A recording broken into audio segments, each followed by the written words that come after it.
आशक इजोत में अहाँ के स्वागत अछि। यह कार्यक्रम हमरा के एकटा अवसर प्रदान करै छथि कि हम बाइबल सँ जुड़ल चीज के अध्ययन क सकी आ यह जानू कि हमरा जीवन के लेल परमेश्वर के इच्छा की अछि।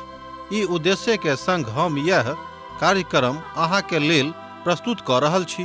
कृपया क देखू आ सुनू ताकि परमेश्वर अहाँ के जीवन के मार्गदर्शक ठहरे।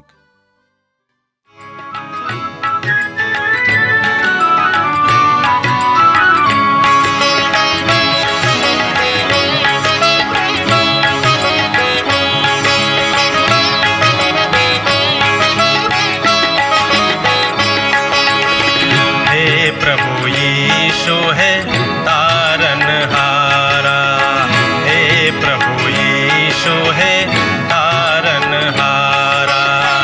यूहन्ना के तैर देलो, लाजरस के प्राण बचैलो। यूहन्ना के तैर देलो, लाजरस के प्राण बचैलो। मरथा के आश पुरैलो। हमर थिकौं आहा बड़ प्यारा, हमर थिकौं आहा बड़ प्यारा। हे प्रभु यीशु है तारनहारा, हे प्रभु यीशु है तारनहारा।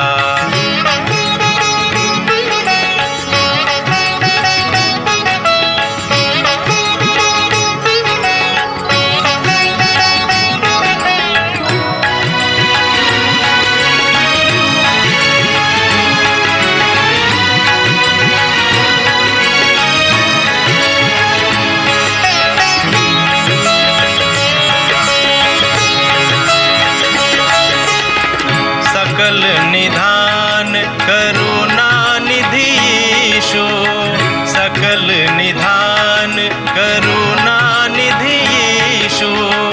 कनिक अहाँ इम्हरो नजर फेरो, कनिक अहाँ इम्हरो नजर फेरो। जो अहन देखब त के हमरा देखत, जो अहन देखब त के हमरा देखत।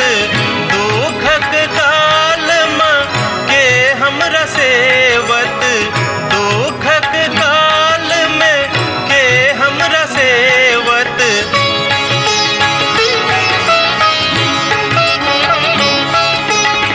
सत्यक बाट देख लो चलू हमरा, सत्यक बाट देख लो चलू हमरा।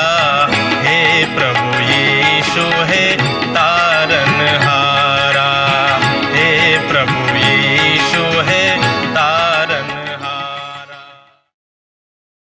आशा के इजोत मैथिली कार्यक्रम में हम एक बेर और अहाँ के अभिनंदन प्रभु यीशु मसीह के मीठ आ पवित्र नाम से कह रहल छी।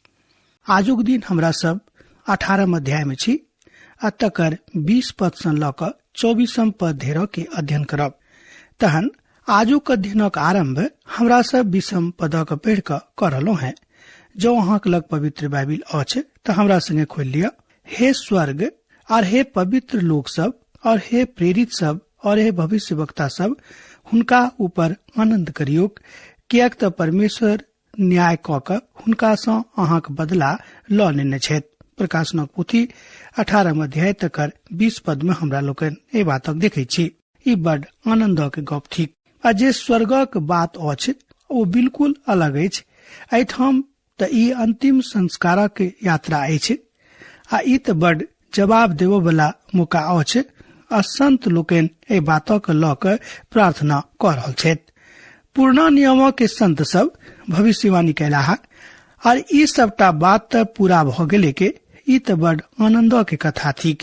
कियाक त परमेश्वर ए बातक आनंद सब क देने छथि और ई सब बातक ऊपर न्याय होइत।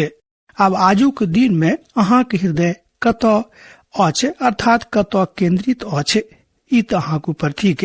ओहि दिन में बहुत प्रकार के अंतरण एठामक भ जेते के आ तहन आनंदक कथा के विषय में बड़ नीक कथा लोग कहते आ लोग सुनते आ अहाँ आनंद देव वाला कथा कहे छी। ई बातक बाजे वाला लोक कमी वे काल में नहीं रहती। आ पुनः एकटा बलवंत स्वर्गदूत बड़का चक्की के पाटा के समान एकटा पाथरक उठौलैथ और ई बाज के समुद्र में फेंक दिलेन। पैघ नगर बेबीलोन अही तरह पैघ बोल से खसावल जेते आर पुनः कहियो ओकर पता नहीं चलते। प्रकाशनक पोथी 18 अध्याय तकर 21 पद में हमरा लोग ए बातक देखे छी। पैघ नगर बेबीलोन अही तरह पैघ बोल से खसावल जेते आर पुनः कहियो ओकर पता नहीं लागते। आर एकटा मजबूत स्वर्गदूत मीलक पाथरक जगह एकटा पैघ पाथर का उठा कर ल क समुद्र में फेंक दिलेन। और ई बात पैघ जोर से कैलाहा आ ठीक महान आ पैघ नगर अही तरह बड़ पैघ बोल से खसावल जेते आ तकरा बाद और नामो निशान ओकर नहीं रहते। एतो धरि जे एहि संबंध में स्वर्ग हमरा सबक ध्यान हिंसा के तरफ चाहे छथि आ अचानक आर बेबीलोनक पूरा रूपे विनष्ट भ गेनाय जेनाकि पाथरक एकटा पैघ टुकड़ा के केओ उठा के समुद्र में फेंक देते। एहि तरह के ठाम विचार के व्यक्त कयल गेल अछि। आर बेबीलोनक संत एही तरह भ जेताह अर्थात बेबीलोनक अंत सेहो एही तरह भ जेते। बीना बजाबऽ वाला आ गायक सब आर बांसुरी बजाबऽ वाला आ तुरही के फूकऽ वाला का शब्द की फेरू कहियो अहाँ में सुनाई नहीं देत। आर कोनो अध्ययन में बा कोनो उद्यमक कोनो कारीगर सेहो कहियो अहाँ में से नहीं भेटत। आर चक्की के चलाव वाला का शब्द फेरू कहियो अहाँ के सुनाई नहीं पड़त। आर दिया के उजियारा फेरू कहियो अहाँ में नहीं चमकतक। आ चूल्हा आर दुल्हिनक शब्द फेरू कहियो अहाँ में सुनाई नहीं देत। कियाक त अहाँ के व्यापारी धरती के प्रधान छलाह और अहाँ के टोना से समस्त जाति सब मरावल गेलाह। ए बातक हमरा लोकन एठाम देख सके छी। प्रकाशनक पोथी 18 अध्याय के आ पुनः हम अपन अनुवादक उपयोग करब। एठाम प्रभु दास कहे छथि एठाम पुनः नीक नीक शब्दक प्रयोग कयल गेल अछि। आर एठाम बांसुरी बजबऽ वाला के सुर आर तुरही फूकऽ वाला के सुर पुनः कहियो अब सुनाई नहीं देते। आ तकरा बाद अहाँ एहि तरह के संगीत नहीं सुनाई देत और हम प्रभु परमेश्वर एहि बातक लेल धन्यवाद दै छियनि। दोसर गप में एहि बातक लेल हम प्रभु परमेश्वर का धन्यवाद दै छियनि। आ कारीगर सब कहियो आ ओहिठाम कोनो तरह के काज क्षेत्र में काज करे दिखाई नहीं देत। कहियो नहीं एहि तरह के हमरा सब देखब ओहिठाम अर्थात जतेक प्रकारक के उद्यम ओहिठाम छल ओ सबटा बंद भ जेते।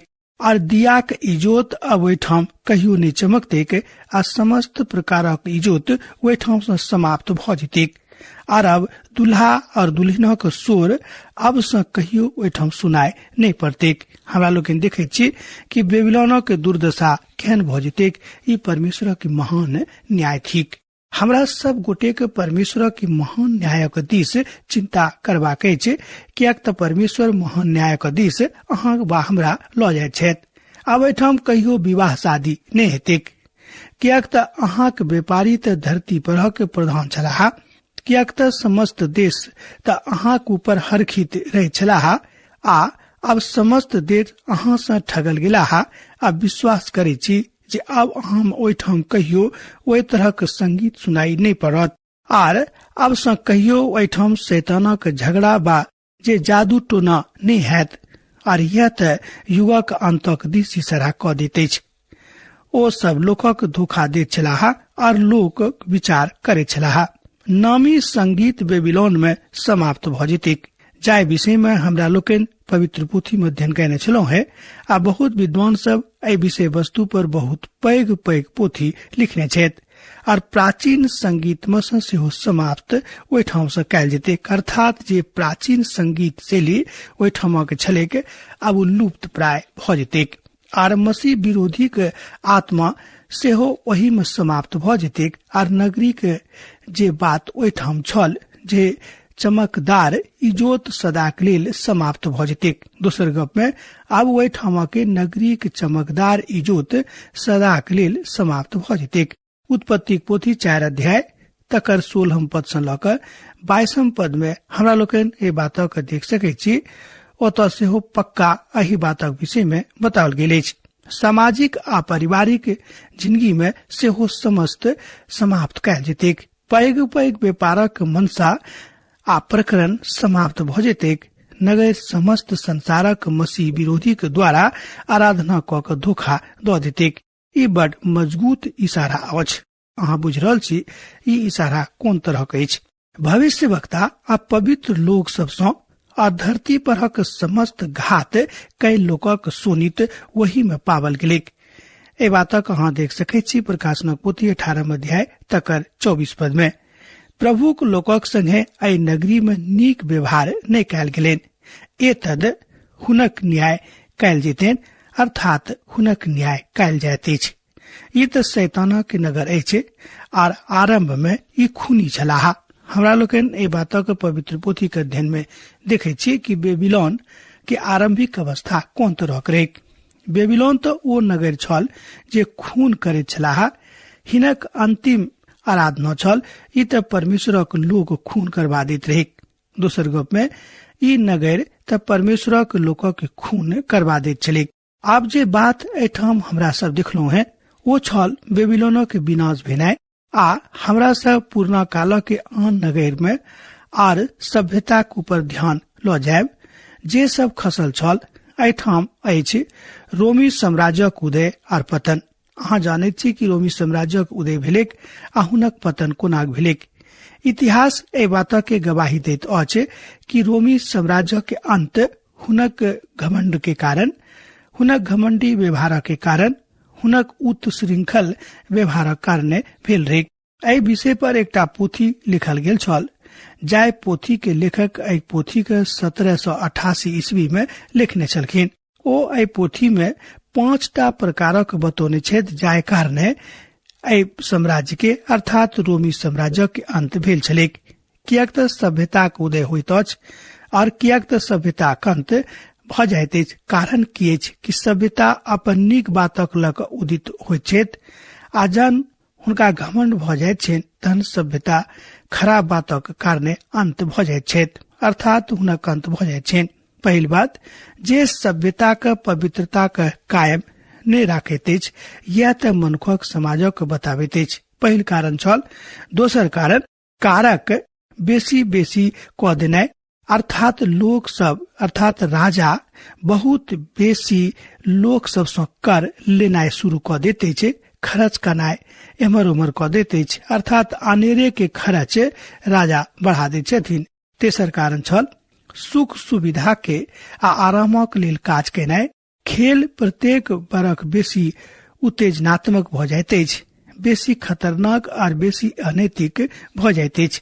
चारिम कारण का बताल गेल अछि जाय कारणे सभ्यता के अंत होइत अछि। चारिम कारण के देखियो, पैघ पैघ मुकामक बनौनाइ आ जहन की मूल में हमर दुश्मन एहि में रहैत छथि आ लोक अपन व्यक्तिगत दायित्व और अपन कथा के कहैत छथि। हमरा लोकन चारिम कारण के देखलहुं। अब हमरा लोकन सभ्यता के विनष्ट के पांचम कारण के देखे छी, धर्म के पतन आ लोकक विश्वासक पतन। और हमर कथा कहल जाय तो जे लोकक अपन महिमा के कथा करे में बड़ नीक लागे छनि, वो अपने महिमा करे छथि, परमेश्वरक महिमा केनाइ वो बिसरा दैत छथि। आ लोक अपन बहुत कथा के बताबे छथि, प्रभुक धन्यवाद दियोक मनुख पापक कथा कहैत छथि आ यही कारणे हुनक अंत भ जाइत छनि।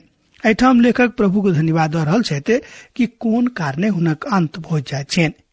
आर ई अध्याय हमरा एहि बातक बताबैत अछि, अहाँके एहि बातक बताबैत अछि कि अहाँक बा हमरा सावधान रहबाक जरूरत थिके। आर महाकलेशक काल में ई बात बड़ महत्वपूर्ण अछि। ई तऽ बड़ आनंद के कथा अछि, मुदा ई अध्याय महाकलेशक अंतक विषय में कहैत अछि।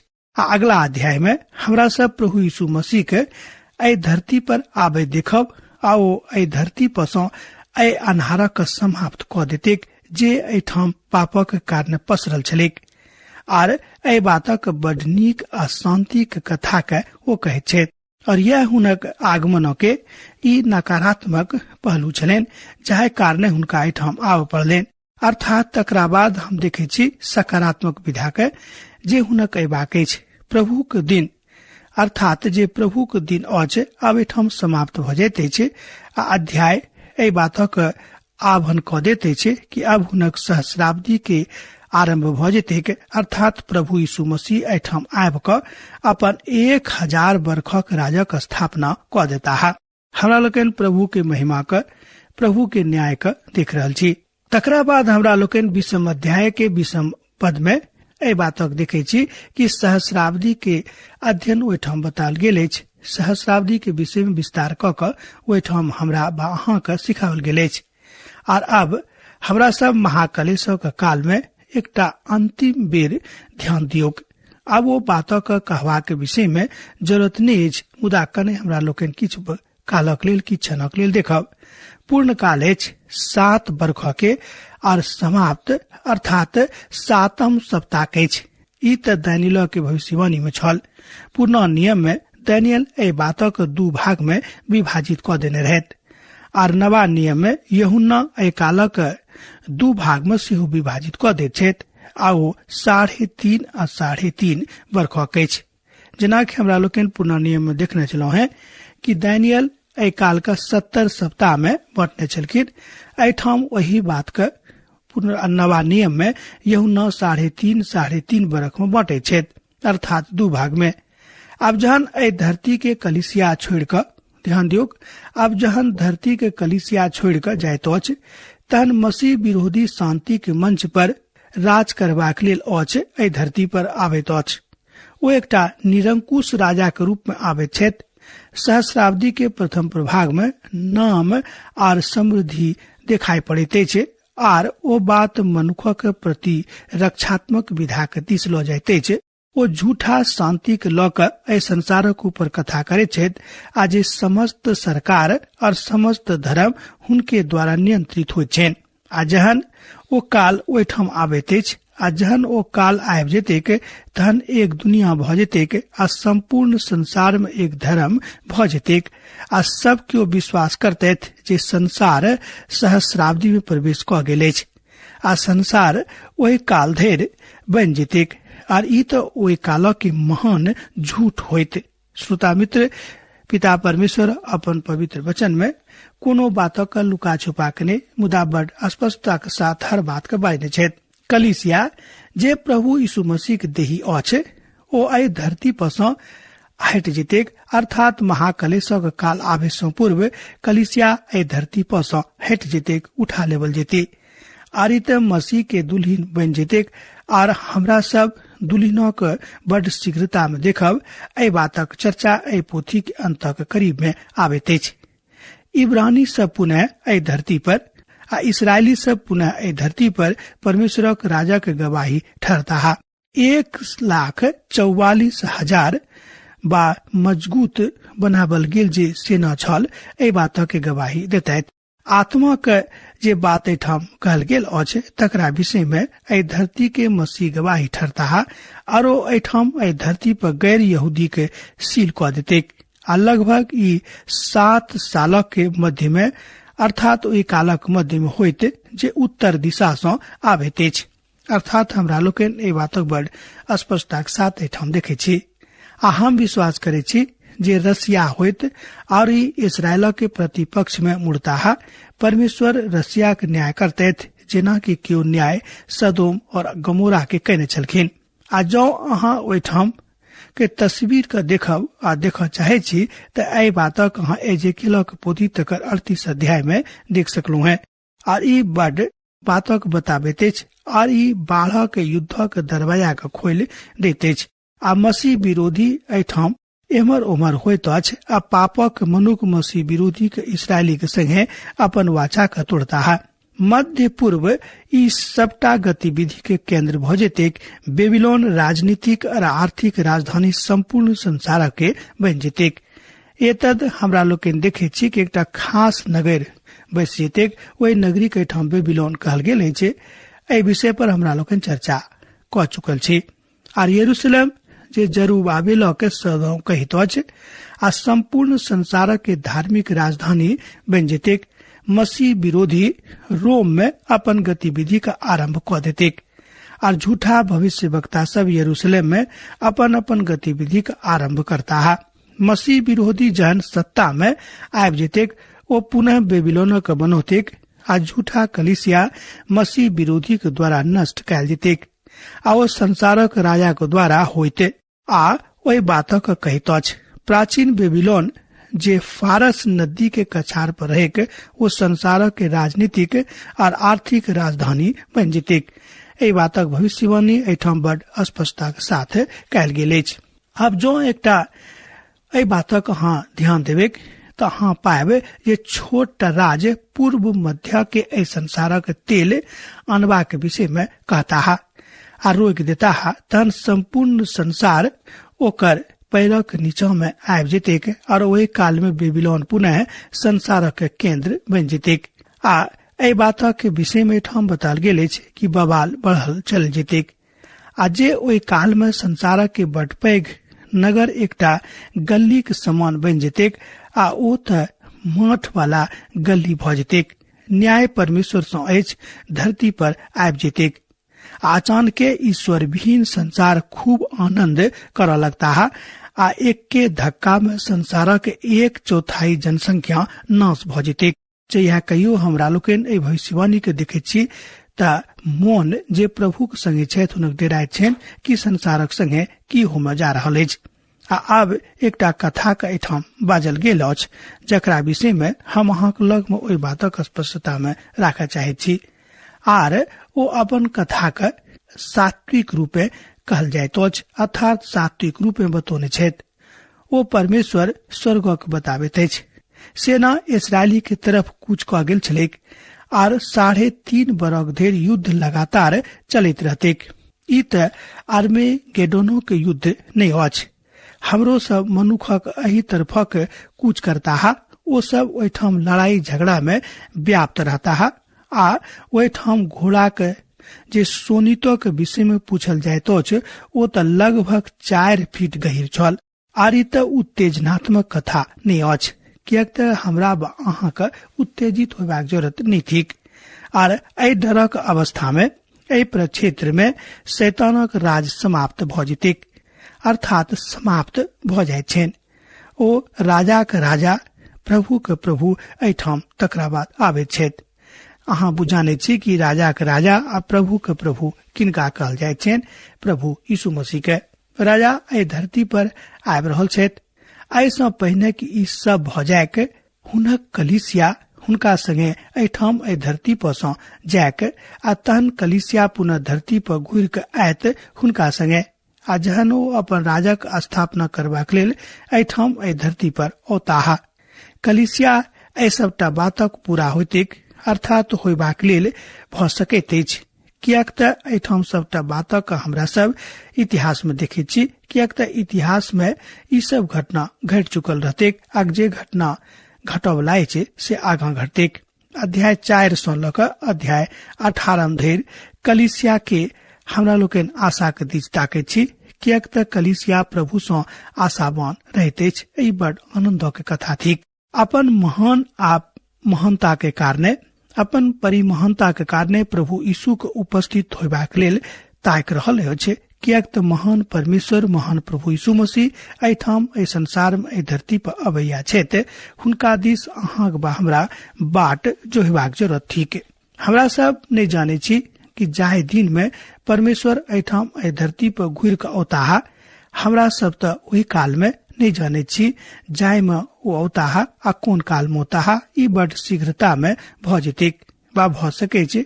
ई त आजुक दिन में भ सकै छै आ दूसरा तरफ ओ अगला सब बरखक धरि कियाक ई सबटा बातक बतौने छथि अर्थात अगला बरख में वो आबि रहल छथि। बहुत लोग एना घोषणा क सकैत छथि मुदा ई बात संभव नहीं थिक कियाक त पवित्र पोथी में एहन कोनो समय के विषय में पक्का नहीं बताल गेल अछि। एहि बातक केओ पक्का पक्की नहीं बता सकैत छथि। ओ कहिया औताह कोन काल मोता कोन समय पौता एहि विषय में क्यों भविष्यवाणी नहीं कह सके छथि, कियाक तऽ पवित्र पोथी बाइबिल एहि बातक लऽ कऽ चुप्पी साधने अछि। अपन कलिसिया के लऽ कऽ ओ ताहा ई बात पक्का थिक। आ जे तिथि के निर्धारित कयल गेल अछि ओ प्रभु जनैत छथि। ई परमेश्वरक लग में छनि, हुनके लग में ई प्रकाशन छनि। ई बात मनुखक आँखि के सन्मुख में प्रकाशित नहीं कयल गेल अछि। एहि बातक प्रकाशन मनुख अखन धरि नहीं भेटल अछि। मुदा हाँ, एहि बातक पक्का भविष्यवाणी अछि। पक्का पक्की परमेश्वर बतौने छथि कि हम शीघ्रता में आबि रहल छी, बड़ जल्दी अबैया छी। कियाक तऽ एहि बातक विषय में पवित्र शास्त्र में बड़ पक्का पक्की लेख नहीं भेटैत अछि, उल्लेख नहीं भेटैत अछि। अहाँ वा हमरा एहि बातक ऊपर विश्वास करबाक चाही। हमरा सब संसारक महान ऐतिहासिक घटना के देख जा रहल छी प्रभु यीशु मसीह संगे।